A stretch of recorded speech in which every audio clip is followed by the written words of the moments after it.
네, 오늘 우리에게 주신 하나님의 말씀은 마가복음 10장 17절부터 31절까지입니다.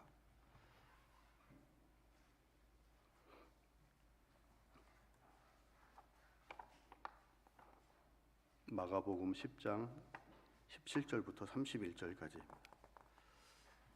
네, 저와 여러분이 한 절씩 교독하겠습니다. 제가 먼저 읽겠습니다. 예수께서 길에 나가실새 한 사람이 달려와서 꿇어앉아 묻자오되 선한 선생님이여 내가 무엇을 하여야 영생을 얻으리이까? 예수께서 이르시되 내가 어찌하여 나를 선하다 일컫느냐? 하나님 한 분 외에는 선한 이가 없느니라. 내가 계명을 안 하니 살인하지 말라, 간음하지 말라, 도둑질하지 말라, 거짓 증언하지 말라, 속여 빼앗지 말라, 내 부모를 공경하라 하였느니라. 그가 여짜오되 선생이여 이것은 내가 어려서부터 다 지켰나이다. 예수께서 그를 보시고 사랑하사 이르시되 내가 아직도 한 가지 부족한 것이 있으니 가서 내게 있는 것을 다 팔아 가난한 자들에게 주라. 그리하면 하늘에서 보화가 내게 있으리라. 그리고 와서 나를 따르라 하시니 그 사람이 재물이 많은 고로 이 말씀으로 인하여 슬픈 기색을 띠고 근심하며 가니라. 예수께서 둘러보시고 제자들에게 이르시되 재물이 있는 자는 하나님의 나라에 들어가기가 심히 어렵도다 하시니 제자들이 그 말씀에 놀라는지라. 예수께서 다시 대답하여 이르시되 얘들아 하나님의 나라에 들어가기가 얼마나 어려운지 낙타가 바늘기로 나가는 것이 부자가 하나님의 나라에 들어가는 것보다 쉬우니라 하시니 제자들이 매우 놀라 서로 말하되 그런즉 누가 구원을 얻을 수 있는가 하니 예수께서 그들을 보시며 이르시되 사람으로는 할 수 없으되 하나님으로는 그렇지 아니하니 하나님으로서는 다 하실 수 있느니라. 베드로가 여짜와 이르되 보소서 우리가 모든 것을 버리고 주를 따랐나이다. 예수께서 이르시되 내가 진실로 너희에게 이르노니 나와 복음을 위하여 집이나 형제나 자매나 어머니나 아버지나 자식이나 전토를 벌인 자는 현세에 있어 형제와 자매와 어머니와 자식과 전토를 100배나 받되 박해를 겸하여 받고 내세 영생을 받지 못할 자가 없느니라. 네, 31절 같이 읽겠습니다. 그러나 먼저 된 자로서 나중되고 나중된 자로서 먼저 된 자가 많으니라. 아멘. 제가 기도하고 말씀 전하겠습니다.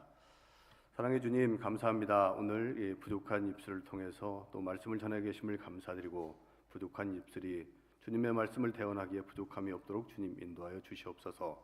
또한 주시는 말씀을 통해서 우리 주님의 뜻을 분별하고 나아가는 그 시간이 될 수 있도록 허락하여 주시옵소서. 감사하며 예수님의 이름으로 기도드렸습니다. 아멘. 네, 말씀을 너무 길게 봐서 조금 송구하고 죄송합니다. 그래서 아마 유재우 전도사가 갑자기 와서 설교하려니까 준비도 안 돼가지고 긴 본문을 가지고 나왔다고 아마 이해하시면 될 것 같습니다. 말씀을 선포한다는 것은 정말 기쁘고 또 설레는 그런 일이지만 늘 부담이 앞서는 것들이 사실입니다. 그럼에도 불구하고 또 이 말씀을 전하며 도전받는 것들은 준비하는 과정에 저 자신을 먼저 돌아보게 하고 또 말씀을 전하다 보면은 회중석에 이렇게 앉아서 말씀을 제가 들을 때보다 훨씬 더 은혜가 되는 경우가 많이 있는 것 같습니다. 우리는 뭐 전신자 제사장 또 만인 제사장 원리 이런 것들을 따르고 있습니다. 그래서 혹시 이런 은혜가 이렇게 사모하고 싶고 또 부러우시면은 말씀해 주시면은 목사님 복귀하시면 바로 제가 말씀드려서 다음번 설교 아주 진하게 하실 수 있도록 기회를 제가 드리겠습니다. 부족하지만 오늘 또 하나님께서 주실 은혜를 사모하면서 이렇게 말씀 함께 나누겠습니다. 이 세상에는 닮은 것들, 비슷한 것들 이런 것들이 참 많이 있는 것 같습니다. 부부도 이렇게 관계가 좋고 그러면은 얼굴 모습 또 이렇게 그 성품 이런 것들이 같이 닮아간다고 하지 않습니까? 옆에 계신 이렇게 부부끼리 앉으신 분들 많은데 거의 비슷한 것 같습니다. 여기 정명자 선생님과 또 남구면 집사님도 비슷하고 저하고 제 아내도 비슷하지 않습니까? 제일 많이 닮은 것 같아요. 제가 보기에는. 네, 이런 그 더 닮아가고 그런 성품들이 함께 나누기 때문에 그런 것들이라고 생각이 됩니다. 이런 닮은 것들이 많은데 저는 최근에 한 가지 사실을 알은 것들이 있습니다. 그래서 우리 염색체, 뭐 염기서열, 뭐 DNA 이런 것들이 나오는 것들을 보면 이제 사람의 염기서열로 따지면 이제 23개씩 뭐 남자가 통상 가져온 거 23개, 여자가 가져온 거 23개에서 46개로 돼 있다고 저는 알았습니다. 46개가 아닌 사람은 다 없다고 이렇게 저는 생각을 했는데 알고 보니까 45개인 사람도 있고 47개, 8개, 심지어 49개까지 이렇게 있었습니다.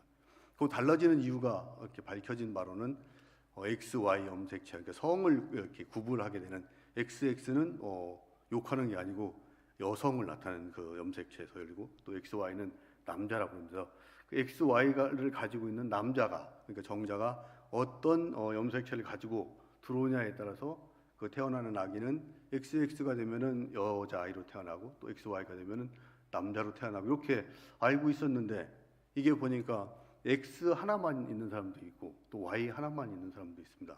그 다음에 XXY라고 된 사람도 있고 또 XXXY도 보니까 있습니다. 그래서 이런 형태들이 여러 가지 있는 것들 보면 이렇게 되다 보니까 이게 우리가 얘기하는 뭐 다운 증후군, 터너 증후군 이런 현상들이 나타나는 것들이 이런 염색체의 변화가 생기기 때문에 그렇다 이렇게 나오는데 우리가 이런 사람들을 오히려 더 우리는 배려하고 존중해야 될 그런 사람들로 보고 있지 않습니까? 뭐 다른 사람이라고 생각하지 않기 위해서 더욱 노력을 하고 있고 그분들을 어떻게 하면 배려할 것인가 이런 모습들을 우리가 보는데 오늘 성경 본문에도 보니까 이런 모습들이 좀 나와서 사실은 오늘 본문 속에서 같은 거는 뭐고 다른 것은 뭔가 이런 것들 한번 찾아보고자 합니다. 마가복음은 예수님께서 이 땅에 종으로 오셔서 하신 일들을 이렇게 드러내기 위해서 기록된 성경책입니다. 그래서 1장부터 보면은 다른 데는 보면은 예수님이 어떻게 태어났는지 출생의 비밀과 관련된 것들을 쭉 이렇게 기록하고 있는데 마가복음은 그런 것들이 필요 없습니다. 왜? 사람으로 그렇게 오셔서 바로 예수님께서 무엇을 하셨느냐 이거를 나타내기 때문에 첫 번째부터 바로 나가는 것이 복음을 선포하시고 세례를 받은 이런 이야기들이 바로 이렇게 쭉 진행이 됩니다. 그러면서 예수님의 삶과 우리의 삶을 같이 비교하면서 우리가 세상 가운데서 예수님의 제자로서 제자도를 어떻게 실천하고 나가야 될 것인가 이런 것들이 쭉 기록되어 있는 것들이 이제 마가복음이고 이게 1장부터 16장까지 구성이 되어 있습니다. 어성경 이런 걸 통해서 다 하셨죠, 최일주 집사님? 요즘에 여기까지 그렇죠, 네. 그래서 1장부터 9장까지는 주로 예수님께서 갈릴리에서 사역한 그 기록들이 있고 또 10장부터 16장까지는 예수님께서 이제 그 베들레헴 예루살렘으로 들어가서 순환을 받으시는 그 기록들이 쭉 되어 있습니다. 그래서 오늘 본 본문 10장은 그 후반부 사역과 관련된 그 부분들이고 특히 10장 정도는 예수님께서 예루살렘에 입성하기 한 6개월 정도 전에 해서 그 베레아 지역이라는 베다니 지역에 계시면서 마지막 사역을 하고 이제 그 예루살렘으로 승리에 입성을 하시기 직전에 그 활동들이 나오고 있습니다. 그래서 그 중에서 예수님의 있는 그 모습을 통해서 우리가 쭉 기록된 것들이 마가복음입니다. 오늘 이 말씀은 9장부터 쭉 이어지는 걸 성경책에 보시면은 9장에서 보면은 바리새인들하고 이혼에 관한 논쟁들을 쫙 진행하면서 12절까지 쭉 진행이 됩니다. 그리고 나서 12절에 딱 보면은 어린아이를 칭찬하시는 그 이야기가 나오면서 어린아이 같아야 천국에 갈 수 있다 그 말씀을 하시고 있고 그다음 17절부터 쭉 이야기하면서 오늘까지 우리가 읽은 그 내용 지금까지 읽은 내용 중에서 특히 그 앞에 부분 22절까지는 부자 청년에 대한 이야기를 쭉 하고 있고 그 다음에 23절부터 후반부에는 야 부자가 천국에 가기가 정말 어렵다. 그래서 우리가 잘 아는 대로 낙타가 바늘귀에 들어가는 것보다 더 어려운 것이 부자가 천국에 가는 것이다. 이런 이야기들을 하고 계십니다. 그러면서 제자들이 이제 그럼 누가 도대체 천국에 갈 수 있다는 겁니까? 라는 의문과 두려움을 갖고 10장 후반부에 가면은 다시 예수님께서 세 번째 순환 예고를 하십니다. 내가 십자가에 달려서 고난을 당하고 그 다음에 3일 만에 다시 부활을 하게 될 것이다 하는 이야기를 쭉 하시는데 그런 말씀을 나누는 와중에 또 요한과 야고보죠. 두 제자는 누가 더 큰 자리를 얻을 수 있습니까? 라면서 자기 자리를 구하는 이야기를 하다가 예수님께 또 이렇게 책망도 당하고 다른 그 제자들로부터 시기도 당하는 그런 일들이 쭉 있고 그런 와중에 제자들은 이런 일들이 있지만은 맥인 바디메오는 믿음으로 자기 또 병을 치유받는 그런 역사들이 쭉 일어나는 연속선상에서 우리가 요 말씀을 이해를 하면 될 것 같습니다. 제가 이 본문 중에서 나오는 사람들의 공통점과 다른 점, 뭐 같은 점과 다른 점을 이렇게 보겠다고 했는데 그런 연속선상에서 쭉 보시면 될 것 같습니다. 우선 첫 번째 등장하는 인물은 예수님, 그 다음에 우리가 볼 수 있는 부자 청년, 제자들 이렇게 볼 수가 있겠습니다. 그래서 그 중에 예수님은 뭐 다른 제자들과 공통점은 없지만 지금 예수님의 상황이 어떤가 우리가 한번 살펴볼 필요가 있습니다.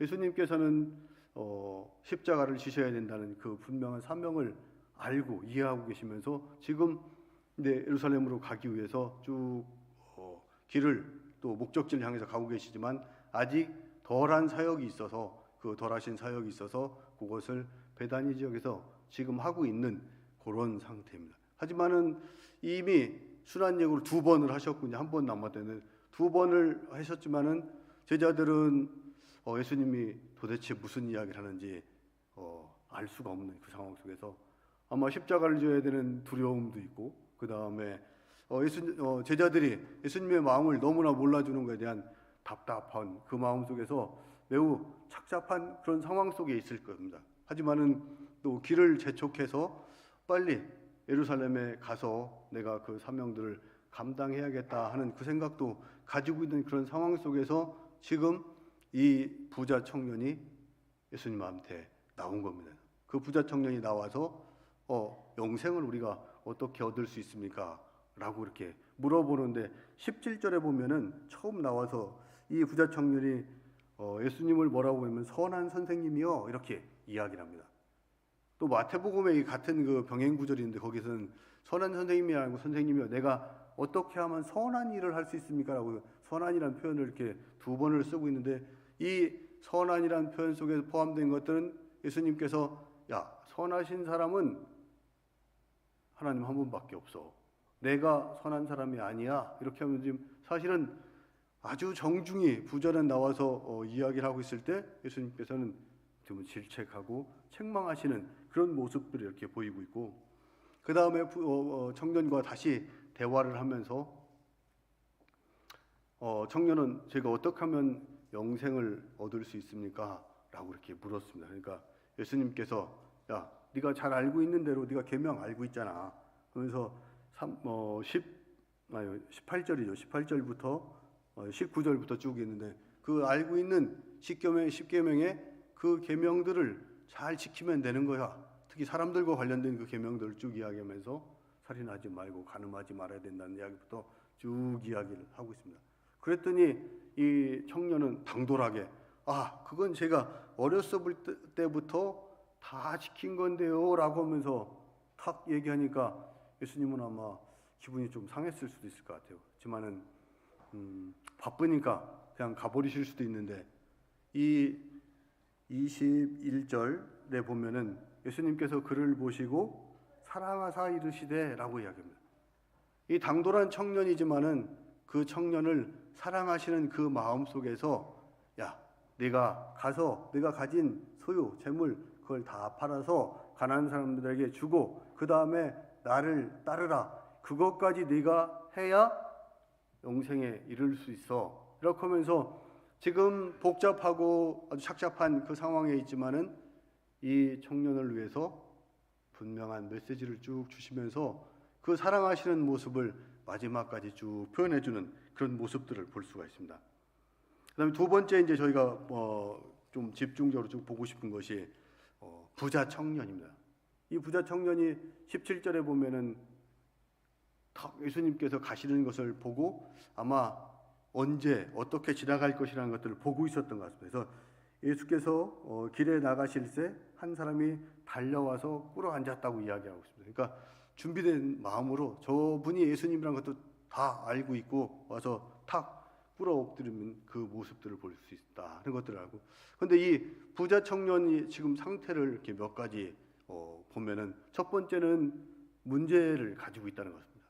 그 문제는 자기가 궁금해하는 영생을 도대체 어떻게 하면 얻을 수 있는지 이거에 대한 궁금증을 가지고 이 부자는 있었습니다. 이 영생의 문제에 관련돼서 그래서 물을 때 내가 무엇을 하여야 영생을 얻으리까라고 17절에서 이야기를 하고 있습니다. 이 부자는 청년이죠. 부자는 아마 진짜로 영생을 잘 모르고 어떻게 하면 얻는지 모르는 것 같습니다. 그래서 우리말 성경에는 영생을 얻는다 이렇게 이야기하고 있습니다. 그렇지만은 헬라어라든지 영어 성경 보면은 인헤리트라고 되어 있을 겁니다. 그래서 어떻게 해야 제가 상속을 받을 수 있습니까? 영생 그거 제가 상속받으려면 어떻게 해야 되죠?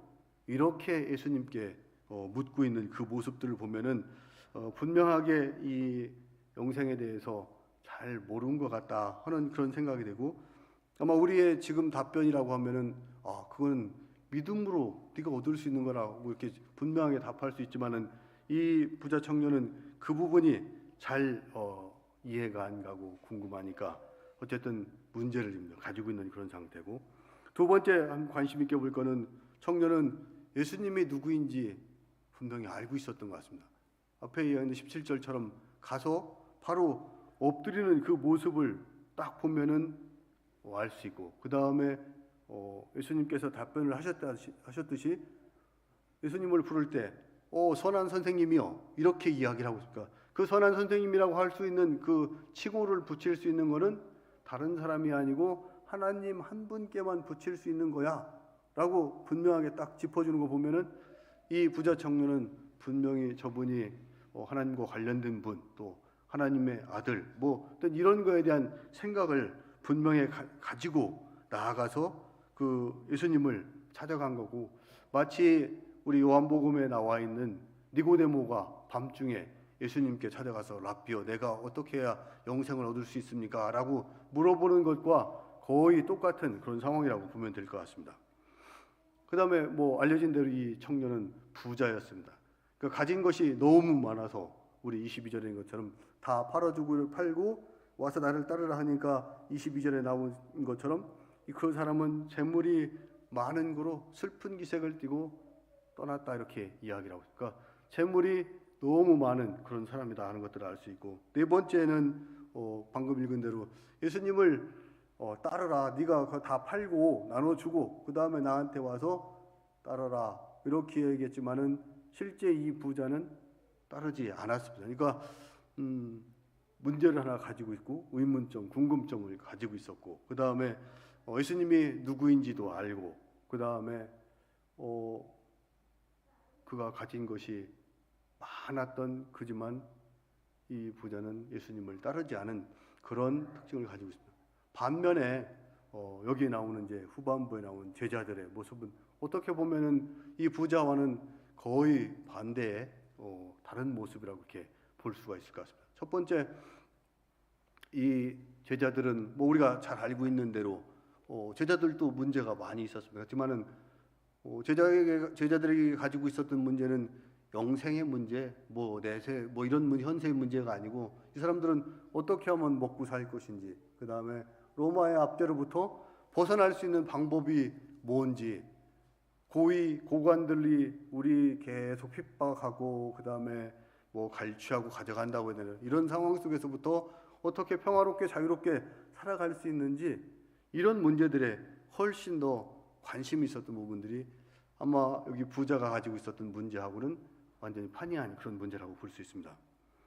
그 다음에 제자들은 우리가 잘 알듯이 예수님이 불렀기 때문에 갔습니다. 대부분의 제자들은 어부로서 고기를 잡고 있는 그 현장에서 야 너희들이 나를 따라라, 내가 사람을 낚는 어부가 되게 할 거야 라는 그 말씀에 자기가 가지고 있던 모든 그물과 도구들, 그 다음에 가족들, 친척들을 다 버리고 그것도 즉각 이렇게 따라갔다 이렇게 하고, 그러니까 자기가 가진 모든 것들을 버리고 가는데 그 가는 과정이 예수님께서 부르니까 이 제자들은 대부분 그 부름에 응하고 갔던 그런 것으로 볼 수가 있습니다.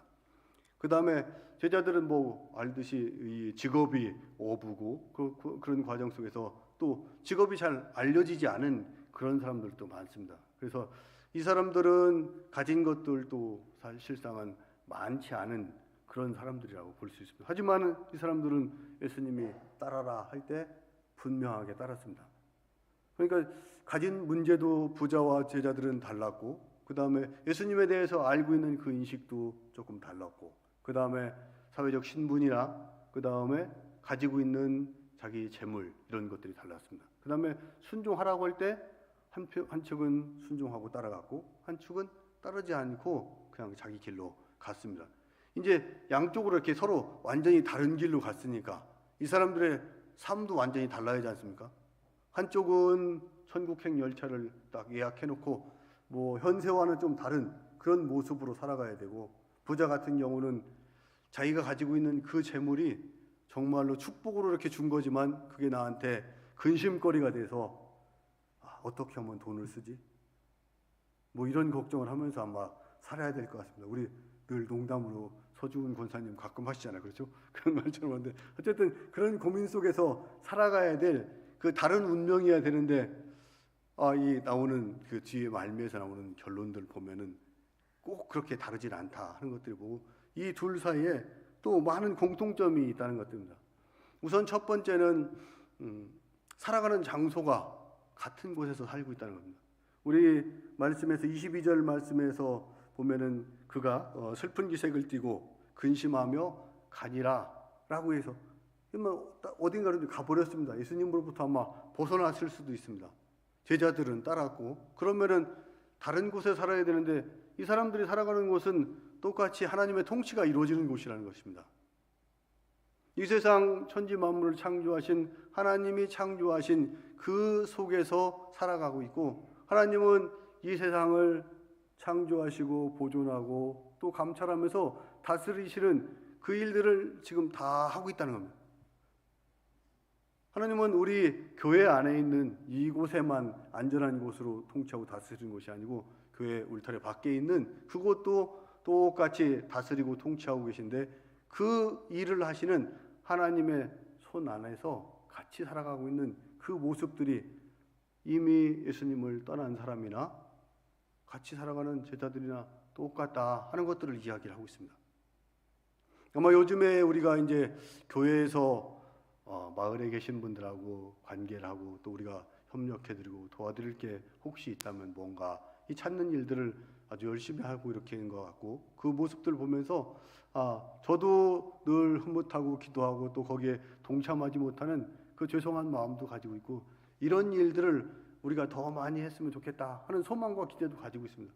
아마 하나님이 원하시는 것이 너희들이 한 세상에서 살아가는 그 사람으로서 같이 더불어 살아가라 하는 그 모습들을 보여주는 곳에서 우리가 공존하는 그 모습을 보여주고 있고, 여기에 제자들과 그 다음에 나온 부자도 마찬가지 한편은 하나님을 떠나고 한편은 예수님을 따르고 있지만은 같은 은혜 안에서 살아가야 될 그 사람이라고 이렇게 보는 것이 맞다 이것 같습니다. 아마 저희들도 마찬가지, 어떤 분은 오늘 사정이 있어서 또 교회 안 나온 분도 있지 않습니까? 그분이 예수님을 떠나간 사람이 아니고 또 교회에 한 번도 발을 들여놓지 않고 예수님을 나의 하나님이라고, 참 주님을 나의 하나님이라고 이렇게 고백하지 않았다고 해서 그 사람이 버림받은 사람도 아니라는 것들입니다.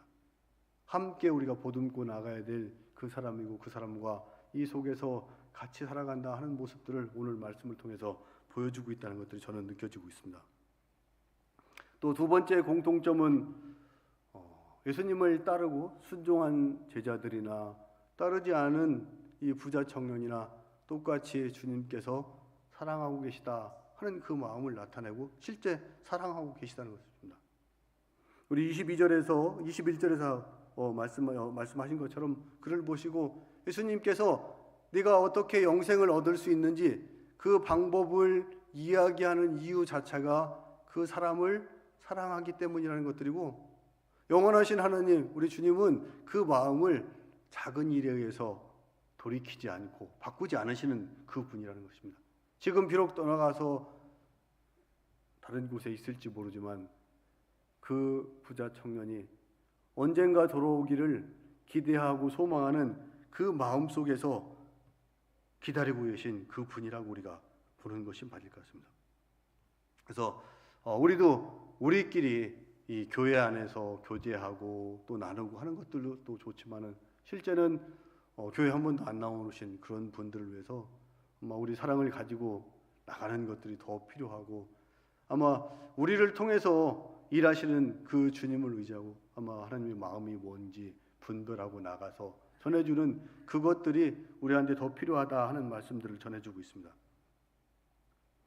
그 다음에 하나님의 품 안에, 주님의 품 안에 있으면은 샬롬, 평안을 우리가 누리고, 또 거기 떠나 있으면은 불안한 그 상태에 있어야 되는데, 공교롭게 여기는 둘 다 불안한 그 모습들을 나타내고 있습니다. 부자 청년은 아까 말씀드린 대로 주님을 떠나면서 근심하고 슬픈 기색으로 떠났습니다. 왜? 자기가 재물이 너무 많아서. 이 재물은 유대인의 관습으로 보면 하나님께서 주신 그 축복인데, 축복이 오히려 이 사람의 걱정과 근심거리가 되면서 세상에 나가서 걱정과 근심 속에 살아가고, 또 예수님을 따른 이 제자들은 더욱 평안하고 행복해야 되는데 그런 모습들이 잘 안 보입니다. 예수님을 따랐던 그 제자들 중에서 26절에 보면은 제자들이 매우 놀라 말하고 있다고 이야기를 하고 있습니다. 왜 놀랐냐면은 예수님께서 야, 부자가 천국에 가는 게 어려워. 그거는 마치 낙타가 바늘기에 들어가는 거고 똑같거든. 그거보다 더 어렵거든. 이렇게 하니까 야, 부자도 천국에 가기 어려운데, 율법을 지켜도 가기 어려운데, 그러면 저는 어떻게 해야 천국에 갈 수 있습니까? 라는 걱정과 염려 속에서 자기들이 그걸 걱정을 하고 두려운 마음에 베드로가 예수님께 여쭈면서 그러면은 도대체 어떻게 해야 천국에 갈 수 있습니까? 라고 묻는 질문이 안 나올 수밖에 없는 겁니다. 이런 상황 속에서 한쪽은 평안이 있어야 되는데 또 한쪽은 두려움이 있어야 되는데 똑같은 두려움 속에 있는 것들을 이렇게 쭉 보여주는 오늘 본문을 통해서 아마 주님께서는 1차적으로는 야, 꼭 부자가 자기 있는 거 다 털어서 가난한 사람들한테 나눠줘야 돼 라고 하는 것만은 아니라는 것을 이렇게 이야기하는 것 같습니다. 아마 이게 여기 계신 연봉 많은 분들한테 그 지갑을 열지 않아도 된다는 면죄부 드리는 거 아닌지 모르겠습니다. 아마 그렇게 생각은 안 하실 것 같은데요. 어쨌든 그런 부분에서 그것만은 아니고, 예수님은 이 10장을 쭉 전개하면서 아까 말씀대로 어린아이 이야기를 먼저 했습니다. 어린아이 이야기. 야, 어린아이가 천국에 갈 수 있어. 그 순진한 그 부분도 있지만은 아무 능력도 없는 사람, 오로지 부모님의 보살핌과 도우심, 또 그네 속에서 살아가야 되는 그 어린아이가 바로 천국에 갈 수 있다. 이런 말씀을 하시면서 너희들이 천국에 가는 것은 너희들의 은혜로 가는, 너희들의 능력으로 가는 것이 아니고 하나님의 은혜로 가는 거야 라는 것들을 우리한테 분명하게 이야기를 하고 있는 부분이 이 부분입니다. 그 다음에 뒷부분에서 부자가 가기 어렵다 하는 말씀을 왜 굳이 했느냐, 갖다 넣어보면은 야, 너희가 무엇을 했다고 해서 그 값으로 보상으로 천국 가는 것이 아니고 그것으로는 아무것도 할 수 없는 거야. 하나님께서 그 하실 수 있는 것들, 낙타가 바늘기로 들어갈 때 못 들어가게 하지만은 하나님으로서는 그걸 할 수 있거든.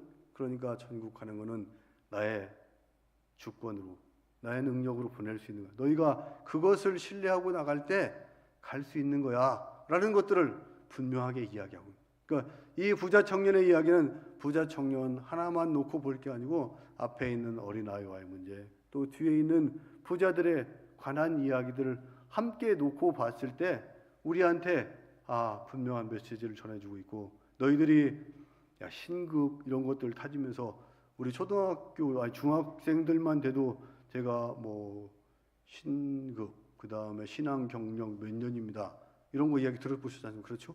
네.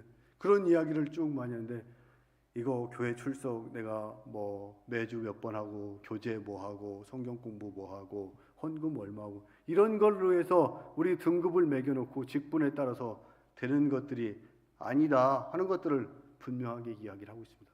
그러면서 너희들이 오로지 너희들이 할 수 있는 것들은 아무것도 없는 어린아이와 같다는 그 겸손한 마음 속에서 오로지 주님 한 분 섬기고 나아갈 때 너희들도 불안함을 떨치고 평안 가운데 살아가고 너희들이 그렇게 원하는 영생의 문제가 이거로써 해결되는 거야 라고 우리한테 메시지를 주는 것이 오늘 말씀인 것 같습니다.